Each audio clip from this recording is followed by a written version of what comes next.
Hello, hello, hello. How are we? It's 11:45, and you all drank a lot last night, I'm sure. So thank you for being here before noon. We appreciate that very much. This is the Game of Making Games panel. I am Blair Herter from XPlay. Just want to apologize in advance for not being Morgan Webb. I get it. It's fine. If you want to tweet her and tell her to lower her day rate, she'll be here next year. Until then, you're stuck with me because I'm affordable. It is my great pleasure, and I'm very honored to introduce this panel, a group of people that normally wouldn't get together on the same stage because they absolutely hate each other, but they do make good games. So if I can bring them up right now. First of all, from Bethesda, Mr. Todd Howard is here with us today.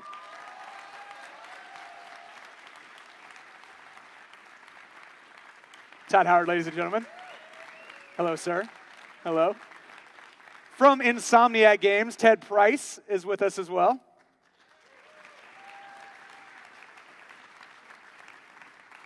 Good day, sir. Hello. Hello. From MachineGames, Jens Matthies. I hope I said that right. I did. Jens Matthies, everyone. Hello, Jens. Jens flew 19 hours to be here today, and he's flying right back. So another round of applause for this gentleman right here. And then from Arkane Studios, Mr. Raphael Colantonio is with us as well. Come on up, Raphael.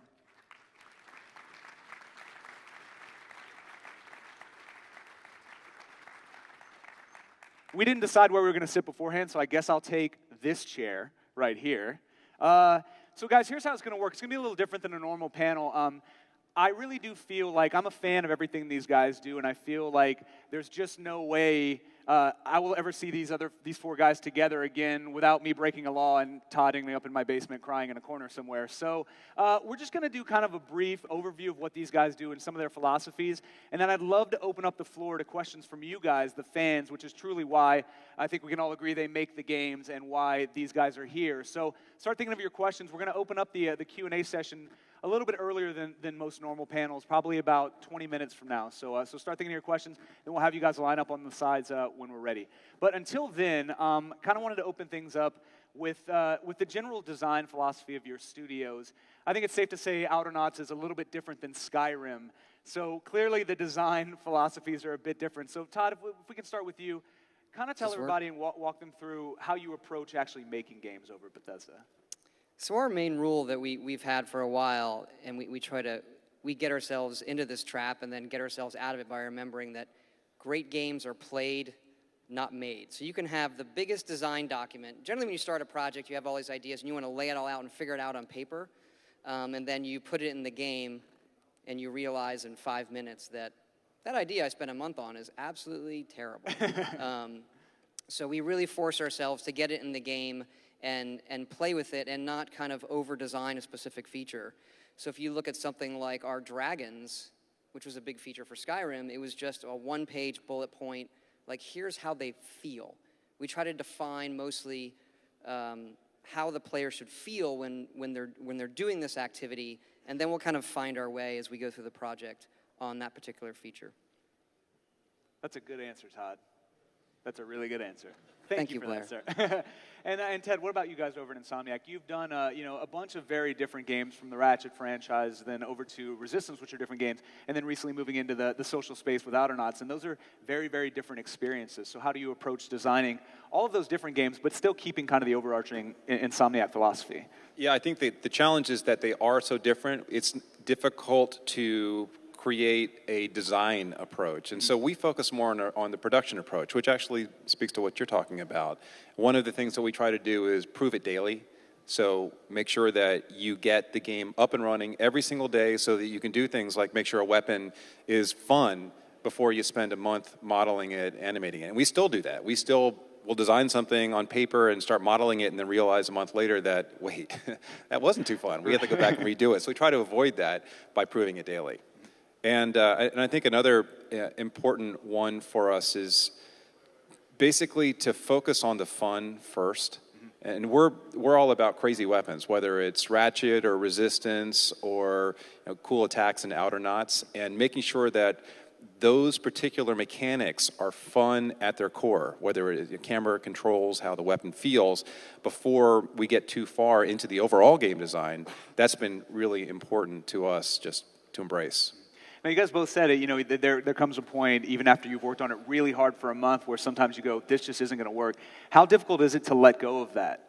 From that to thing? Kill your babies? Yeah, to just basically kill your babies. That's key. You know, for us at least, we do this a lot, and it's gut-wrenching because people are very passionate about the ideas, and you have to have a little bit of maturity to say, okay, I thought it was going to be awesome to have these pipes that I fire into guys and bleed blood all the time. It sounded like a great idea on paper, but you know what? It's not fun. And you got somebody in the corner saying, it's awesome. It's going to be awesome. All you need is better effects and better sound. And everybody's looking at them going, no, it's not going to be. Just deal with it. So you get used to killing your babies, I guess. All right. This guy's taking notes. Every time you say kill a baby, he writes something down. I don't know what that means, but we're glad you're paying attention. And then, Raphael, obviously you guys are showing off Dishonored here, and one of the things that I love about what you guys have been doing with the game is every time a major event approaches, you want to show off something different in the game, and you're still continuing to surprise people. You still have the same gameplay there, but it's presented in way different manners. So how do you design a game like what you guys are doing over at Dishonored, where it seems like you can do absolutely everything? I'm sure that's not the case, but how do you fit all of that into, you know, an idea that we have to make this game at some point? We can't just take 20 years developing something. Yeah, so our approach is a little counterintuitive to most devs, is that we actually, so it's very organic, and we embrace the fact that at the first stage there might be bugs and surprising things happening. So really the way we design our systems and our features is somehow out of context of the game. Like we design them with generic rules that follow logics and follow simulation, you know, so we say, you know, things like, okay, a character can hear a sound, and if he hears a sound, he goes and investigates. A character can call another character if he's in danger, etc., etc. And then we drop those systems in the game, in the context of the game, and then we let them interact with each other and let the player play with them. And obviously some crazy stuff happens, you know, bugs and also some really cool things.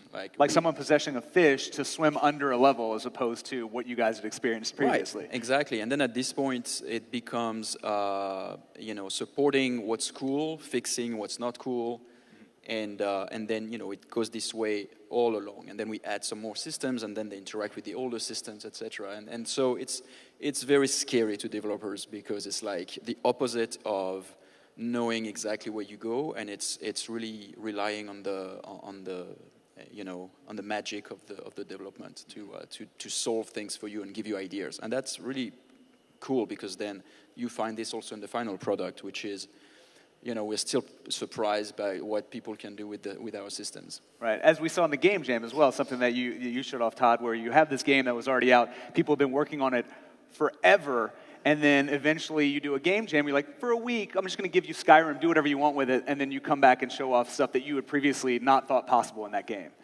Yeah, that was probably one of the most rewarding weeks of my career at Bethesda, because just seeing the whole team do so much cool stuff, and it's one of those things, we talk about getting things in the game faster, and you find this, we kind of define as opportunity time, when you sit down and say, well, what things in the game are the most fun, like what can we do more with? And you see that a lot in Dishonored, like, oh, I didn't know I could do that, well, should we do more with it? Or, you know, the player wants to do that stuff. And so the more time you can give yourself in development to say, well, I'm just going to mess around with the game and see what's fun about it, and then do more of that or less of this.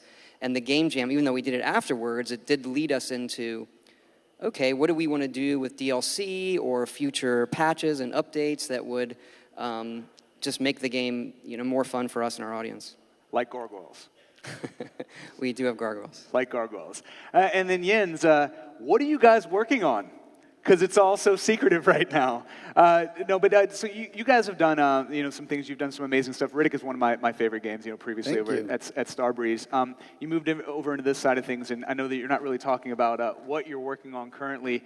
But my question to you would be, having made some of those great other generation games, and we have to assume that you're working on something that's going to be in the next generation. Has your design philosophy changed at all now that you have all this new technology available from when you first started making games to where you are now? Not really. It's not really about that for us. It's not so much about the platform, but I think this is the first time we really had the opportunity from the ground up to really build something the right way.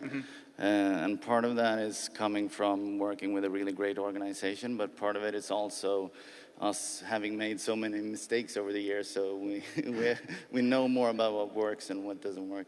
So basically what I'm learning from this panel is learn when you're doing things wrong, let go of them, and then move forward and learn from the mistakes. All right, Then I should be an amazing game developer then, because I've made so many mistakes in my life. But speaking of that, and we'll start with you, Jens, and then we'll go this way, what do you think is kind of the biggest lesson you've learned throughout the course of all your time developing games and making things for the fans? Well, it's a weird thing because, like all computer geeks, you sort of start doing your thing at home alone. You like I started making graphics when I was very young, and that's sort of my passion that got me into the industry. But the more you do it, the more you realize that it's so much about having all of these weird personalities that have these amazing skills and sort of shepherding everybody in the same direction to make something together.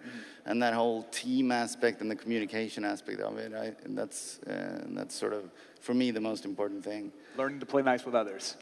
Yeah, it's all that. It's like conflict resolution, how to build a team, how to, create an environment where people...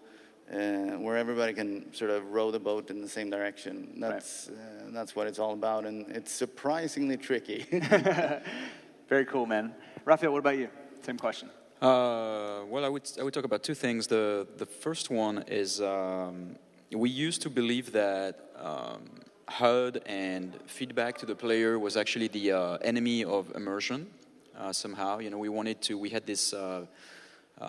This belief, this idea of making our game with very, very minimal feedback somehow, so that like there's no number, no text, nothing, and all it is super immersive because you're in the first person and you're there. And then on this round, we just figured out that really actually information is really required for enjoying the experience. And really how it works, at least in our heads, is that you get all this abstract information. And once it's there, you just forget about it, and then they're not. See what I mean? Like you get the information, but you're not distracted by the graphic of it anymore. And so for us, it was a big win. And no matter what, even for the hardcore gamers that really don't want to have any text on the screen, we also have all the options to remove those. But for us, it was a big reveal moment, which is like, you know what? Actually, having information kind of matters. That's not something you hear often, so it's refreshing to hear you say it up here. Yeah. I like information on the screen. I'm not smart enough to not know what to do next unless somebody puts a compass on it. That's just me. Maybe I'm not good at games, but I need a compass telling me where to go. And the second thing is, and that's been over the years. It's like it's been a challenge, but it's important to educate all our members of the team to learn how to learn that their work might be redone, their work might be thrown away, and that it is part of the process and that it's fine. I remember when our, Victor Antonov, one of our art designers that work with us, he used to work with Valve, and so like they have this philosophy as well of throwing away a lot of things. And he was like, when he was interviewing people, he was saying, okay, so you are going to make props, always the same prop. It's going to be, a chair over and over, and you're going to redo it again, and you're going to do it again. And then eventually we will throw it away. You won't make it into the game. How do you feel about that? Then the suicide rate rose drastically. Well, that was before hiring the person. And obviously would say, yes, of course, I'm fine with that. Of course, he was not later. But, so that was just to prepare the idea that, hey, development is about throwing a lot of things and it's about accepting it, as opposed to be frustrated every time something changes. Right. So that's a big one as well. Okay. Ted, same question, sir. First, biggest lesson learned, focus on one thing for each game and do it better than anyone else. And it's not something, as a disclaimer, we have done very well. It's a lesson we learned because we spent so many years doing kitchen sink games. Ratchet & Clank is a kitchen sink franchise where we throw everything in and we want to do everything. And as a result, you get a pretty varied game. But in today's, especially in today's console world, to really stand out, you've got to do something better than everyone else. And we're still trying to get that right. And but it's something that's been driving us a lot lately. Okay, great. What was the question again? I don't remember, So Todd. long ago. Just speak. It's fine. With hair like that, you can say anything, sir. Back to you, my friend. I open the door, man. I open the door. Walk on through. Now I'm distracted by the hair. Development lessons. Jens was hinting on this, or touching on it, but I think of people who don't make games professionally over a long period of time, the one thing you don't realize, sort of look at a game that you play, and you can see it and say, if they had just done this or just done this. The development team almost always knows that, right? There's very little that you can say about a game, when a team spends 3 years on it, they don't see all those problems, but there's the end product, and then there's the 3-year, or whatever it is, to however long it takes for individual game, that journey in making it, and working with a number of people, about 100 people on the team. And one of the things I always try to remind myself of is everybody on the team has a different perspective. Just like if you go on an internet forum, everybody has a different perspective. And on your team, you have producers and artists and designers and programmers and QA, and everybody's looking at the game with a different kind of lens. The artists really, they will pick out things that you never notice. And then when you explain to them, like, I don't even notice that. And then you realize that they spent a month doing the thing, like, yeah, you just blew it off in like 1 second. Right. So you sort of have to get everybody, finding a way to get everybody on the same page and moving forward in a productive way, and understanding that the designer's perspective is not wrong, it's just their perspective, and then finding what matters most to the player. And Ted was touching on this, but finding the core mechanic and iterating on that and reminding yourself, the minute-to-minute gameplay is the key feature we need to keep in mind. And everything else, no matter what your game is, ultimately is gravy. You can look at the Elder Scrolls, it's got all of these features. And the minute-to-minute gameplay at the end of the day it has to be a really good dungeon adventure. That's back to arena, going through those areas and hacking up creatures and getting treasure. Like, if that part isn't really, really tight and fun, the rest of the features, they don't matter as much. Right. Now, you guys all touched on the answer to this particular question, but Ted and I were talking earlier. I feel like we cover pretty much every type of convention at G4, especially all the video game ones, and I feel like there are more people at QuakeCon every year that are actually wanting to have a future in the games industry than anywhere else. You've got 3,500 people who brought their own computers they built to play here. So I know a lot of people out there are looking to get into games, and if they are, my question would be, what is the one piece of advice you wish somebody would have given you when you first started in the industry? The one thing that you were like, yeah, I wish I would have known that, again, if I work on something for a month and then we throw it away, it's not a big deal. It's going to happen a lot more often than you think. And Todd, we'll start with you since you have a microphone in your hand. When you get down to like, what's the one thing? There are so many, but it really is that, what Jens was saying, when you start, you are doing it yourself. When you have to work with a group of people, so you need to put your own kind of ego and all of that away, and like the amount of like personal interaction, respect, and hard work that has to go on. That's something that I think I sort of find people coming into the industry they're not aware of, or they have to get used to quicker.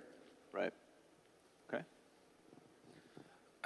My answer would have been a lot different probably 5 or 6 years ago, and mostly because the industry was so console and PC development focused, but now that we have the ability to have a one-man, two-man team be amazingly successful with these incredible tools that exist for mobile and social and PC development, my answer's changed a lot. And so I would say figure out first what you're passionate about. Figure out what type of game, what types of mechanics, what space in the game development world you really love and pursue it. And that will ultimately keep you happy, because game development's hard and you pretty much sacrifice a lot to be in game development. But ultimately, when it gets hard, what drives you through those moments is your love of whatever you're doing. So if you've picked right, if you figured out what's that thing that gets me up in the morning and gets me excited about going to work, even though I've been working for 180 days straight, then you win. That's a good answer, man. Yes, so yeah, making games is hard, and it does require a lot of passion and commitment for sure, and be prepared for very, very long hours and frustration whenever things are thrown away. And because at first everything is magical, everything is great, and then like once you're there are things that are appear harder than you thought. You guys are painting a terrible picture right now. By the way. No, they're like changing major now. No, I mean there's a lot of fun as well, but as far as like how to get started, there are so many modding tools now, and if you want to be a designer, that's probably the best way to start is to use some engine like I don't know, Skyrim for example, and do a mod and present that to developers. Also, there are schools now. I mean, like back 20 years ago when it was 20 years ago when we started, right? There was no school about video games. Now there are, so it's easier now to get in, actually. Right. Pass it on. There you go, sir. Thank you. Well, I think the main thing, because video games is an industry where millions of people want to do it, but it's like very few that can actually hack it. So all game companies have to like scour the earth for the best of the best, basically. And I think if you really want to get into this field and have a sort of rewarding experience, rewarding journey or career or whatever, I think you have to obviously pick what your expertise is going to be and look at the people who excel in that area. And when you see their work at their best, you have to have some sort of fire inside of you that tells you, I can beat that. And if you don't have that, I don't think it's the right industry. I think that's the only way you'll be able to put in the hours and really do the hard work. And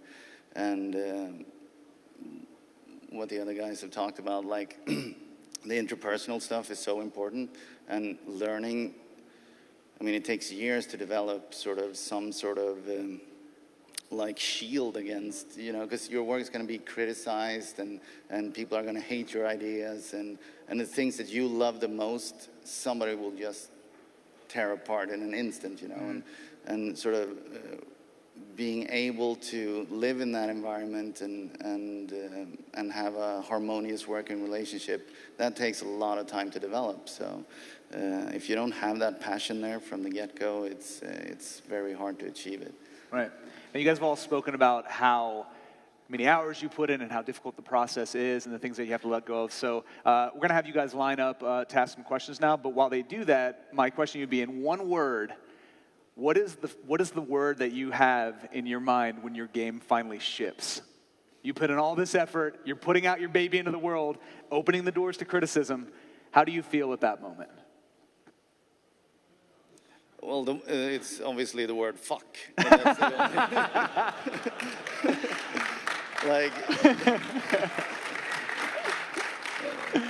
That's the answer of QuakeCon right there, my friend. But I mean, you always want a few more months to polish, you're never happy with, and that's the sick thing about games, is that everything is possible, but not everything is possible within the time frame. So just being really smart about your priorities. But I can't even look at somebody playing a game that I've worked on now. I'll just see the bugs, and I'll just want to go into the corner and cry. Right. Your answer, sir, and fuck's already been taken. Yeah, no, he just stole it, so what can I do shit? No, I mean, I guess pressure in our case, because we try to have, even when you have all the stars aligned, like everything seems to be working, like to the moment that it ships, you don't quite know exactly how it's going to be received, and so pressure is definitely the mood at this time. I mean, we are releasing our game very soon, so. Yeah. And it's not like none of you release a lot of low-profile games either. Like there are usually levels of expectation for everybody on this panel that far exceed the expectation of a lot of the people in the industry. So pressure is something I'm sure we can understand coming from you. Ted, what about you? Next? Because we're always we have to think about what's next. And by the time the game ships, you probably have begun pre-production on 1 or 2 more games. And that has been our philosophy in the console world for a long time. That's changing now, though. With Outernauts, which we just went open beta a few weeks ago, it's not next anymore. It's not what's the next game. It's what are we going to be releasing next in terms of content, and what are we tuning and tweaking. So that's, for us, we're in this kind of interesting middle period where it's no longer about these monolithic games that just survive on their own. Once you ship them, these games are becoming living experiences. At least that's what we're experiencing in the social game world. Right. I mean, Jens had the best word, but there's a lot of emotions when you finish a game. The main one is exhaustion is a big one, but then, you're thinking about, is it gonna do justice to what everybody wants? The audience, because they get in their mind, they get excited about a game, they're lining up at midnight, and they're buying into the promise of what this game is gonna be, and you have this sense of like, do we leave it all on the field? Do we do everything to live up to that promise for the audience and for ourselves? But by the time you're finished, you start to lose that. You don't know. And hopefully you come out of it and we sort of say, how do we define success? And the best way is like doing something with a group of people and everybody goes, let's do that again. That was all, let's do the next thing. That was really great. Yeah, exhaustion seems to be, anytime I ask that question, that's usually the phrase that people at least work into their answer. Todd had this great story where after Skyrim shipped, I was like, so how do you feel, man? Free time? He's like, my wife had to take me to the grocery store because it had been so long since I'd been food shopping, I didn't know where the milk was. I was like, I don't even know how the normal world works anymore. I've been working on Skyrim for so long. Yeah, it was like you sort of re-enter society. And so literally big spaces, lined with food, was a culture shock to me. Holy crap! Does everybody know this is here? Right. I'm used to going in the basement, getting a sandwich, and coming back up, and they call it the 12-step process of re-entering society, because you're staring at a monitor, or people, dealing with the guys on the team. Right. Great. Let me ask you a question. Have you had those moments where, after you release, somebody comes up to you and says, dude, I just played your game, and you're saying, you played what? It's out? That's awesome. I mean, that's what I've experienced that before, and that's the moment where it all becomes worthwhile, right? Yeah. So before we get to the audience question, this is kind of a special moment for me to be able to do this. So Ted came up to me before the panel and said, so when the guys back home at Insomniac heard that I was going to be on a panel with Todd, they had some questions for him. So Ted actually has his own questions for Todd right now that he has written down on a card. So if we could, Raphael, pass that mic over to Ted.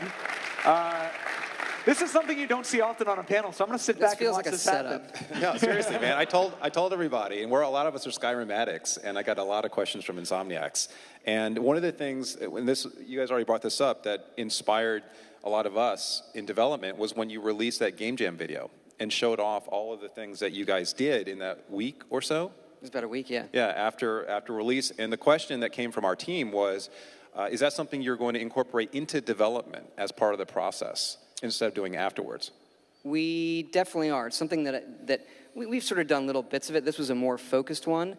And I think we are going to do it every year. And part of the thing with the Game Jam is I like to surprise the team. Because if I give them too much notice, they start early, and it doesn't have the right spirit. So usually I like to tell them on Friday, next week's Game Jam. They go, oh, what am I going to do? I don't want to give them too much notice. Yeah. It's something we're going to do each year. Let's kind of figure out what the right amount of time is. I was listening to, Double Fine guys do it a lot. That's how they got a lot of their ideas, listening to them talk. And Tim Schafer had a great thing. They do it for 2 weeks. And someone asked him, well, why 2 weeks? And he's like, everything's 2 weeks. Ask anybody, how long? They always go, 2 weeks. And I was like, he's right. Wow. That makes a lot of sense. That is awesome. Ted, I think we have time for one more of your questions. One more. Sir. Oh, man. Okay. Okay. There is a huge mod community that has sprung up around Skyrim, right? Do you actually consider going out and looking for hires from that mod community? Absolutely. I mean, anybody design-wise who's applying with us, they have to submit a mod. Let's play something that you would make with our tools. We have for a long time. We started back in Morrowind, doing these tools, and our main combat programmer, he was a big modder for Morrowind, and we get a lot of people from the mod community. They're amazing. I mean, the people who use that stuff and they dig in, it's really fantastic what they do with our tools, and it's just all part of the experience of our game, something that we'll continue to push on, just opening it up to the community. Okay, wait. One word answer from Todd. Oh, yeah, of course. No, I'm not going to. This is one of the most magical moments I've ever had on a panel. So, Vampire or vampire hunter? Me personally, I generally play the good guy, so I like to be the vampire hunter. Okay. Though clearly being the vampire, you get, it's more sexy with all the powers you get, but. Okay. Yeah. But the marketing answer is play both of them over and over again.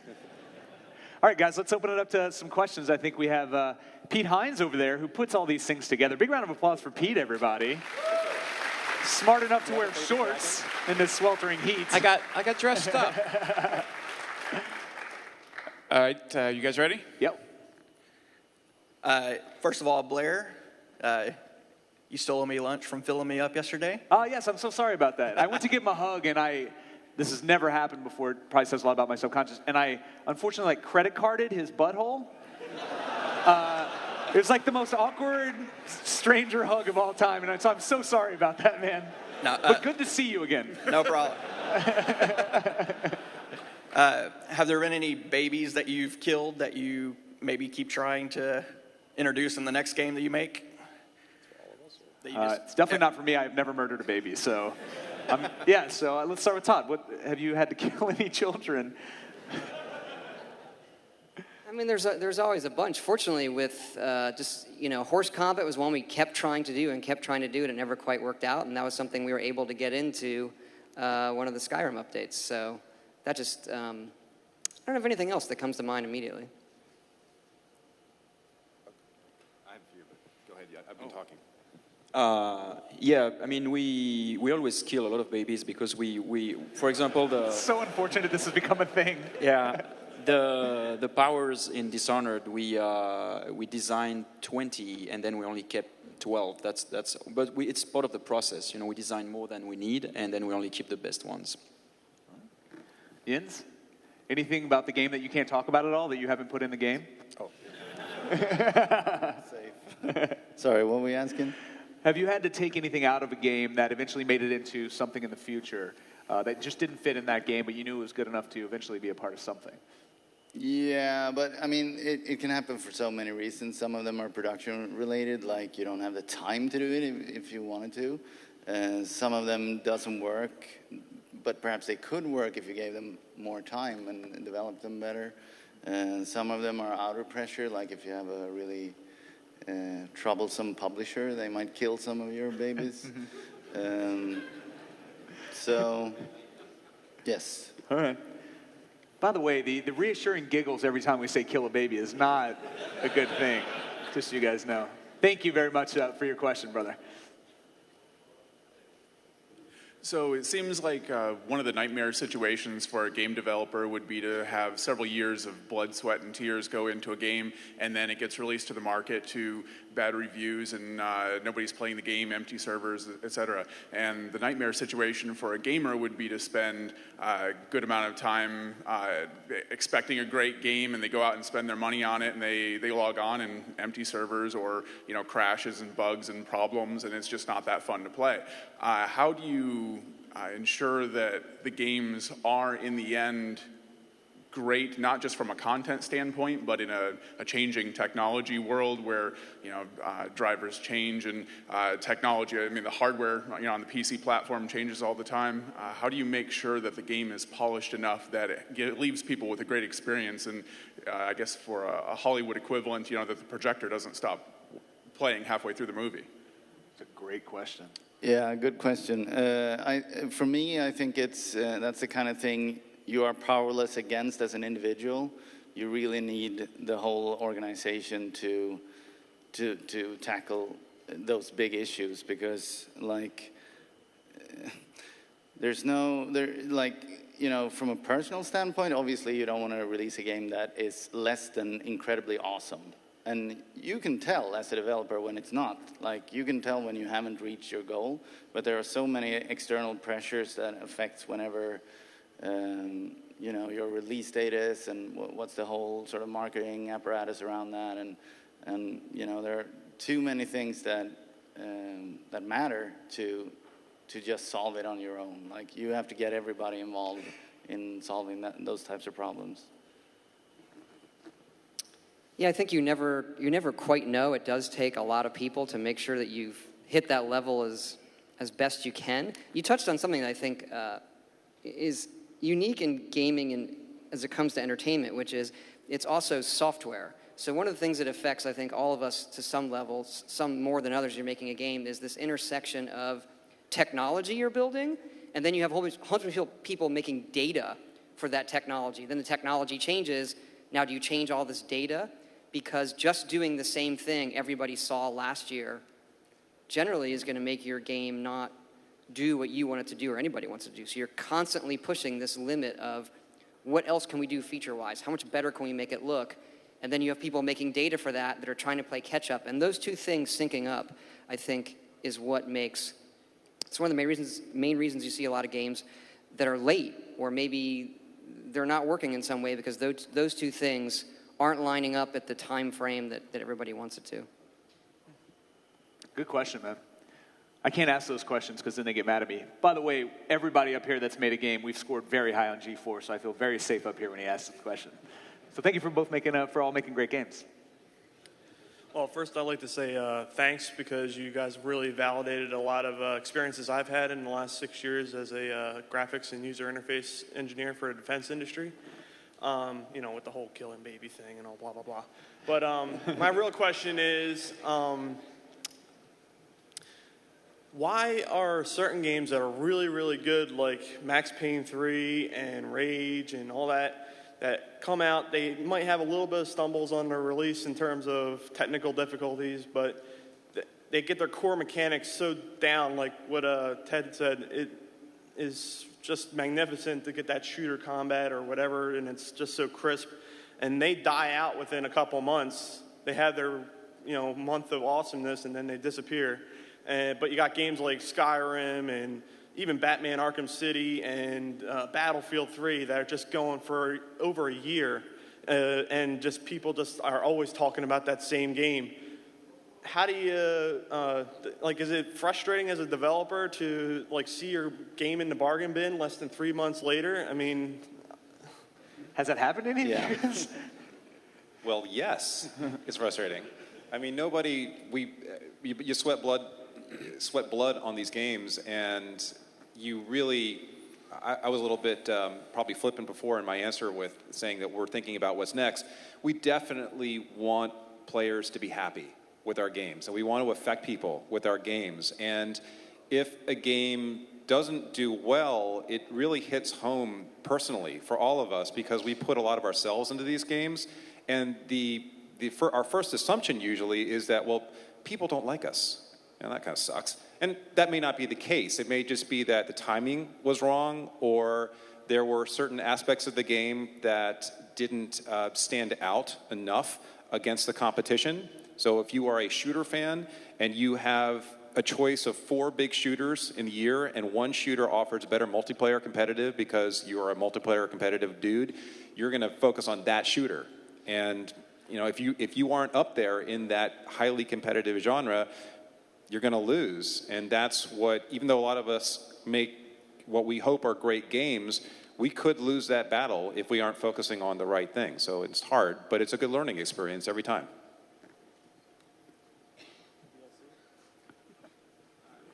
The secondary comment was DLC. Oh, what was the question about DLC, Pete? Does DLC help it, change it?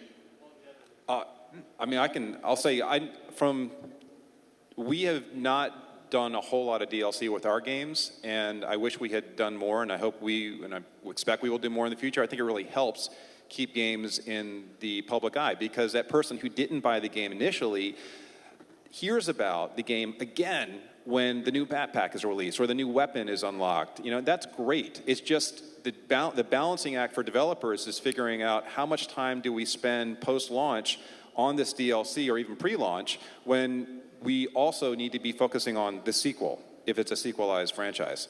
And that becomes just a mechanics production challenge. And the teams that do it really well tend to win. Thank you. But, I mean, it's also... there's only so much you can do about that as a developer. Like as a developer, the only thing you really control is the quality of the product, and after that, you know, it's not really in your hands anymore.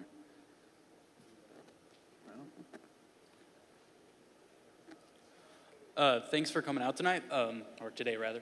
I was wondering if there were any bugs that had happened that was rememberable or humorous or anything like that that just you can look back and think on that was a great bug that happened, but yeah, eventually had to take it out.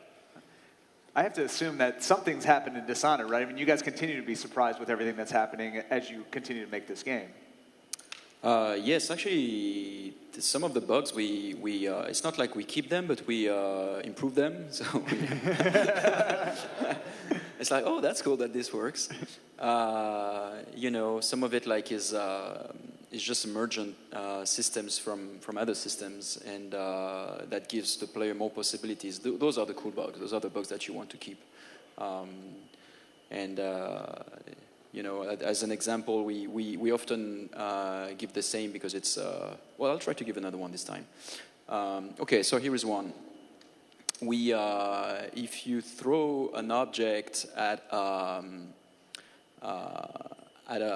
wall of light, which is some sort of electrical device, then it zaps the objects on the way. And if at the same time there is an enemy, a character that is supposed to walk through this free, but you throw the object at the same time, then it zaps him. Those are the kind of things that we never really...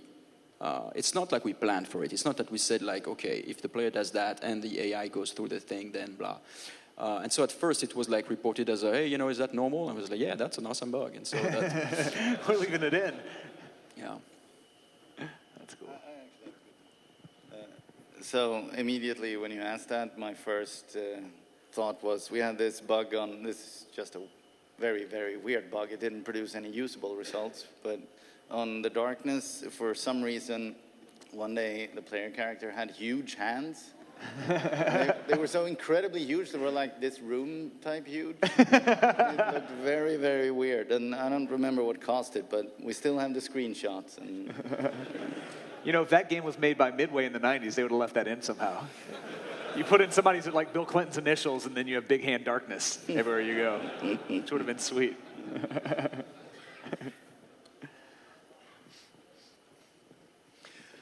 First of all, Blair, I would like to say I forgive you for not being Morgan Webb. Thank you. Thank you very much. Maybe next time, I think you could pretty it up, some heels, mascara. You could pull it off. I shaved my legs, but nobody asked to see them, so I just wore pants.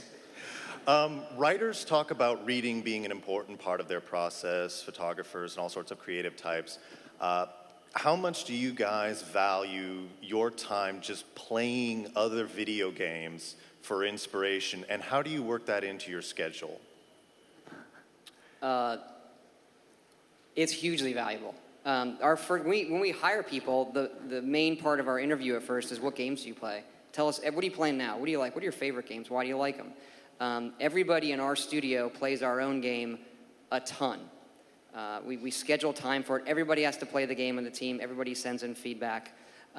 So one of the things that we do to schedule time for it is when a big game comes out, we will or a game anybody's interested in, we'll do a big team showing of it for who anybody wants to come see, and somebody who knows it well will play through it, and then we'll have a discussion session about it.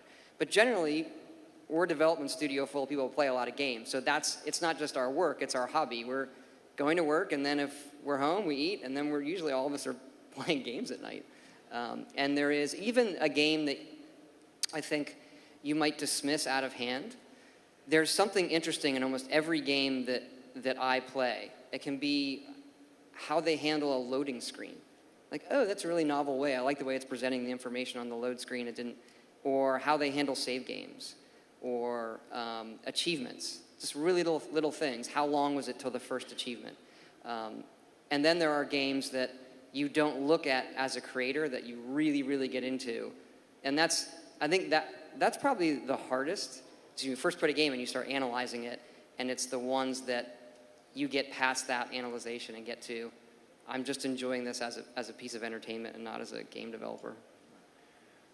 As a flip side, your game slowed down our game.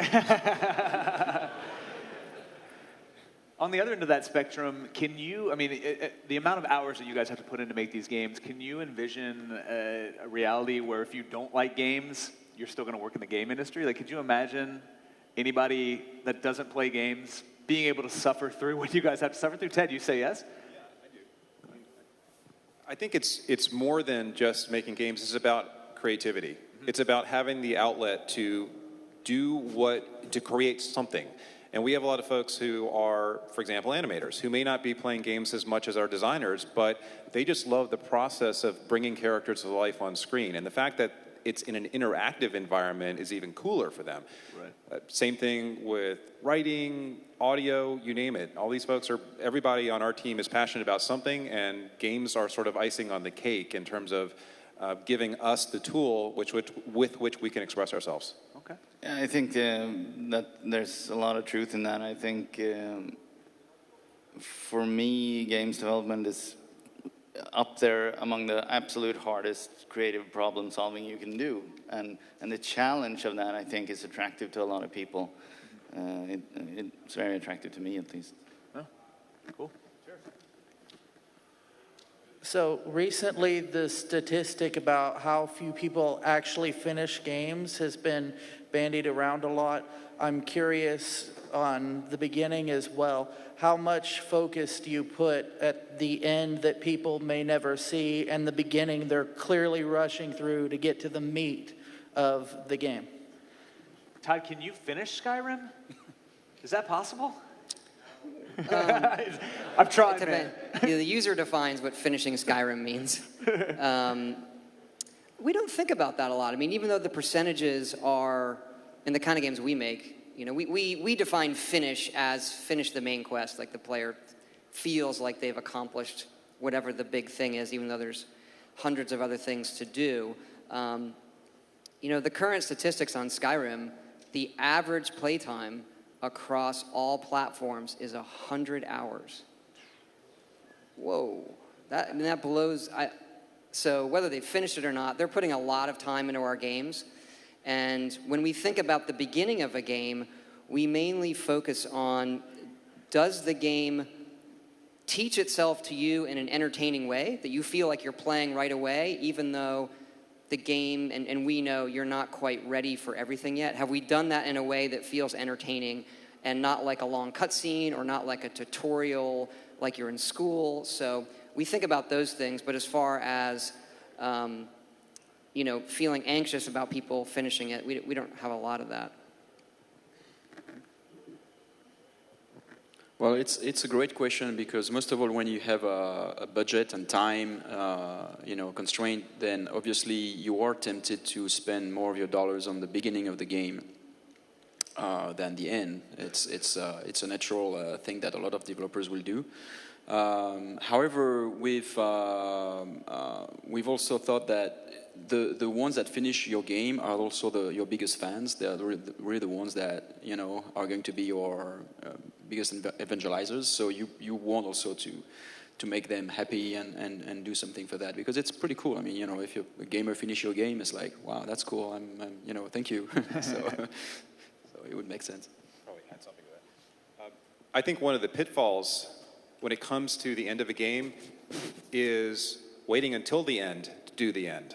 Because when you're in production and you're thinking, okay, the end's going to be awesome, there's going to be this 3 bosses fighting you, whatever, you tend to put it off and off and off and off, and then you end up right before you have to ship the game trying to redo the end, which didn't work the first couple times you tried it. So, and as a result, you can get a much weaker ending. So if you can think about it really early in production and at least start figuring out if it makes sense with the rest of the game and how you can allocate your resources correctly, then it can end up being better. Even if only 10% of the people who play your game see the end, you'll ship something that you're proud of because it had an awesome end. Whole different panel, man. Whole different panel. Just a really quick follow-up back to the beginning of games. How much do you automatically assume the player knows going into it that you don't have to tell them, like, this stick moves, this stick camera? I'll just jump in real quick. Being somebody who makes shooters and third-person action games, that's been a challenge for us. And these usually we start out assuming that players know the basic layout that you see in most shooters today, but we have to remind ourselves that's not going to be the case. We have to be careful about teaching people, very clearly what the controls are, even if they've seen them 100 times. And if you provide an opportunity for them to skip those messages or skip that tutorial, cool. But at least you're helping folks who may have just been, may come from an RTS, right, who haven't played a shooter in a while if you're making a shooter. And yeah, so that's real. I think that's really, really important to be over training a lot. And there are ways you can scale that too. So you only expose the information if the player is lost, basically. So an experienced player can pass through whatever obstacles you put up. If you're teaching them to jump or whatever, they'll just do that because they know how to do it. Whereas the people who have problems, they get prompted with whatever information they need. I mean, it's possible to devise it in ways that makes it invisible to seasoned players and so forth. Cool. Thanks for the question, man. This is pretty much directed at Todd, but I would say it's for anyone who creates entertainment products where there's a clear distinction between the creator and the player or viewer or experiencer. Like, for instance, Dark Side of the Moon comes to mind. Pink Floyd never got to sit down and listen to that the first time. They never got to sit in their room with headphones and just have their mind blown the first time. They listened to all the parts and saw it in so many pieces, and they know what got cut out. They know what made it. And every time they listen to it, all they hear is, oh, I messed up this part, or I messed up that part. Just like, Chris Nolan with Batman. He never gets to watch Batman the way I did. He doesn't get to sit back and just enjoy it.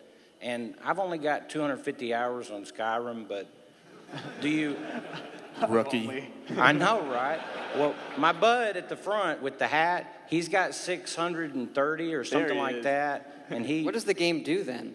Yeah, he's an unpaid tester. Right. So here's the thing. It makes you breakfast. I'm working up to the question, all right? You ready? Here's the question. I find it deeply ironic that which you love so much, you never get to experience virginally. You never get to come to it with nothing, which is why we try to ignore the spoilers and not, don't download the secret video and don't download the leaked version. Wait till it's real, till you can pull that paper off and get what you wanted us to get. How does that feel that you don't get that first stab at it? Or can you separate yourself enough so you can say, okay, I'm done with Skyrim. I've been in the Bahamas, drinking Matthies, wherever you guys do, because I know you're all rich and happy and whatnot. You're back, and you've got enough of a break, and you can clear your mind, and now it's just, I'm going to go follow that stag back up this path, and when I walk over and I look down and there's the headsman's block that I almost got my head whacked on, and have that awesome wonderment. Do you ever get to do that? Do you ever get to enjoy what you do for all of us? Not to the level that the audience. I mean, actually, the way you're saying it is how I feel. Like you're asking the question, actually making me feel sad. I mean that with no irony. Like, I grew up playing Ultimas, and so Skyrim and Fallout 3 and all the things that we've made, those are the kind of games that I would desperately want to play. And there are moments, because the game is so big and has a lot of randomness, where I'll get lost in the game. But it is hard to look at it because I do see all of the, either things that, that could have been a little bit better, or that's a missed opportunity. But then something will happen dynamic. Still to this day, when a dragon comes in that surprises me, because they're not really scripted a lot of times, it'll land and I'll kill it and it'll crash. I'll suck up its soul and I'll be like, fucking A, that was awesome.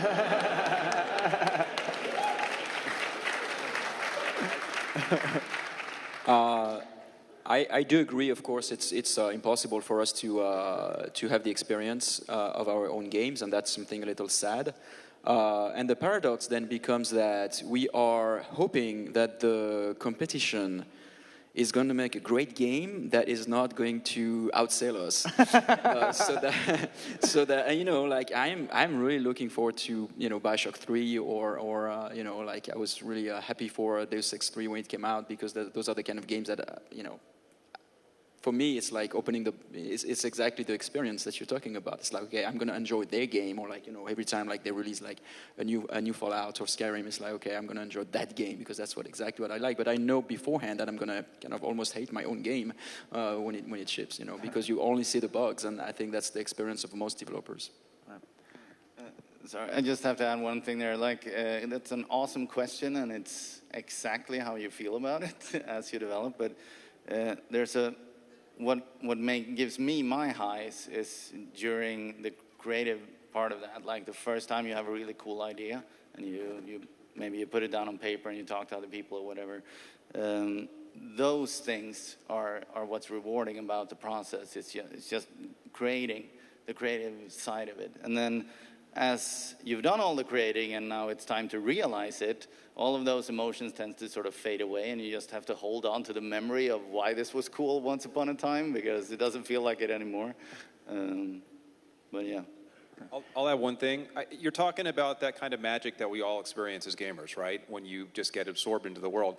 I think during development we experience a kind of magic as well, and it's a different type. It's when you see the game changing immensely, especially near the end of production. It's an unbelievable feeling to walk in one day and see a character, a weapon, a level transform from what it was, and that kind of satisfaction and even wonder is something that is, I think, akin to what you get when you play games. But for us, we feel very, I say, privileged to see that and to experience that. And that's a lot of the reason that we're in development, to get that kind of magic, too. It kind of makes up for what we lose by not getting it when we play our game after being released. Cool. Guys, unfortunately, we have time for only one more question. So the remaining people in line, just fight to the death. And then whoever wins, ask your question, please. Let me tell them thanks. Thank you for sacrificing your gameplay for us. Good question, man. Thank you. One of you should hire him as a writer, too, because he paints a hell of a picture. I really don't want to be that guy, but this is something that I really want to know. Just a quick lead up. I love the Ratchet & Clank games, and I've been playing them for a long time. And I just want to know, Ted, what would you say the lessons that you took away from All for One would be after it was pretty divisive, I'd say? It's actually a very similar lesson that we probably should have learned on Deadlocked, which was the fourth game we released on PlayStation 2 in the Ratchet franchise. And that is that our fans, our players, really love those core mechanics that we set up in the original Ratchet back in 2002 with the third-person action, guns, everything that was there, and we continued to build on. And when we deviated so greatly from that original formula, that's what created the divisiveness. And our goal was to make it a more inclusive game so you could play with your friends or your kids or your mom and dad or whoever. And that really worked well. However, people who were expecting a more traditional Ratchet experience didn't get it. And so we took a big lesson from that again, because Deadlock was a similar situation. Well, I want a big round of applause. Hey, Blair, we had a young lady. Can we squeeze one more? Always time in for her? one more lady, Okay. yes. Hello, I was wondering with your games that are out, if you have watched any videos, like Let's Plays or anything. Because I'm going to be asking for Skyrim for my birthday. If I watched what videos? Like Let's Plays videos or videos about your games. Yeah, I get sent lots of them, and it's really fun to see people doing the game. And my current favorite video about the game is there's this giant Battles of Skyrim, and now they've recreated the Battles of 300 from the movie, shot for shot with Skyrim, like stuff like that. Things I never see the game do at work. You should watch that video, by the way. It is batshit insane. You have to watch it. So the answer is yes, I guess, is the great. Well, I wanted a big round of applause for all of our panelists here today. Just amazing people. I'm a huge fan of all of you. And a big round of applause for yourselves as well for being here. Enjoy the rest of QuakeCon, everybody.